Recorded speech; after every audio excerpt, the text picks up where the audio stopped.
Bonjour Yves, voici comment faire pour intégrer dans un email un GIF animé. Donc quand vous parliez d'émoticônes, donc c'est valable aussi. Les émoticônes, ce sont des fichiers images au format GIF. Et celui-ci que vous voyez sur l'écran ici, qui bouge, donc c'est aussi un GIF animé. Donc peu importe la taille, la forme, du moment que c'est un fichier .gif, comme des émoticônes animés, ça va fonctionner. Et donc voici comment faire. Par exemple, je récupère ici sur un site un GIF qui m'intéresse, je fais un clic droit dessus et je vais faire ajouter l'image à la bibliothèque iPhoto. D'accord?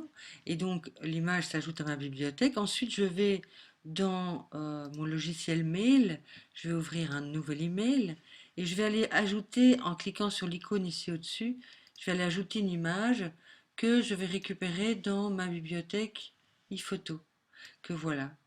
Et donc je vais prendre le dernier événement, ici, je double-clique dessus et je vais le glisser euh, dans mon mail. Ensuite, eh bien, je vais l'expédier à quelqu'un, peu importe qui, et je mets l'objet, etc. Maintenant, je vais aller vérifier s'il est bien arrivé. Et quand voilà, je l'ouvre, comme vous pouvez voir ici, j'ai le GIF ici animé qui apparaît. Voilà, vous voyez, ça fonctionne. Alors, sur les logiciels de messagerie électronique à Microsoft, les GIFs n'apparaîtront pas ou apparaîtront immobiles. Ça dépend un petit peu de la version, mais en tout cas, malheureusement, si la personne qui lit votre email ne le lit pas sur un logiciel qui permet les GIFs animés, eh bien ça ne va pas fonctionner.